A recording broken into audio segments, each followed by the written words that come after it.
At times, Michael works alone for days on end. Once the task and the rate for the job are agreed with the overseer, he's left to get on with it. If he wants to break for a smoke and a stare at the countryside, that's up to him. The assistant county engineer isn't checking on him, just passing by. The engineer's family, the Keatings, have been here as long as the Clearys. An ancestor, the great Irish historian Geoffrey Keating, held the castle across the fields from Michael's cottage. Michael's ancestors of 300 years ago could easily have worked for him, even mended roads for him. Going all right now, sir, but at first thought the time was cut a bit short. Yeah. Have you got your assessment? Yes, sir, I have. So as I went on, it worked out all right. Yeah. What do you expect your performance to be, Michael, in this job? 95%, sir. Yeah, are you happy with that? Yes. You don't want to check it out? I know. Good.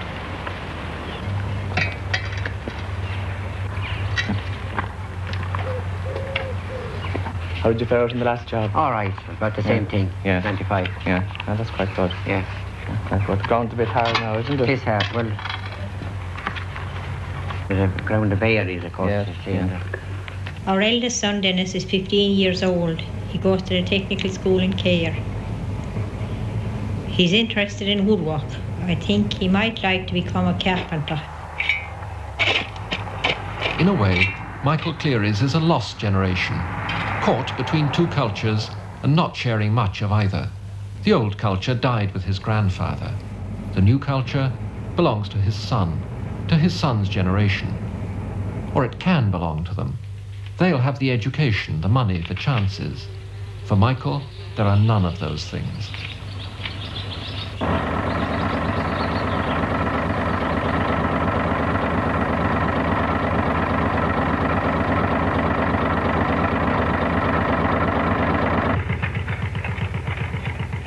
In my time too, a lot of changes have taken place. A lot of machinery has taken the place of the horse and cart. But still, there'll be plenty of room for the horse and cart. It's easy to work with the machinery too. You haven't all the strain that used to be with the shovel.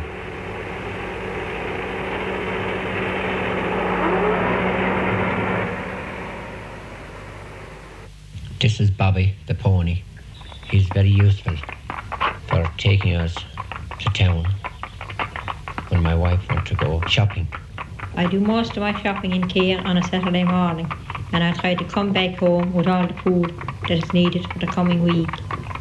But it's not easy, especially when you have a growing family.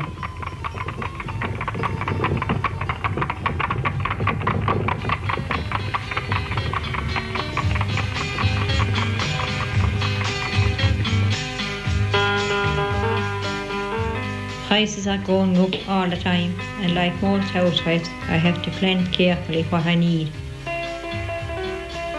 For some people, life in the country is very difficult. It is dull, hard and tough. But I am very lucky. I've got a lovely home, a lovely family, a good husband. I'm very happy. Is it right to be happy with so little? To be so content in that station of life that God has been pleased to set you in? Or should you fight for more and win the privilege of discontent? All civilization is built on discontent. Roads themselves, houses, cities, are made by the discontented.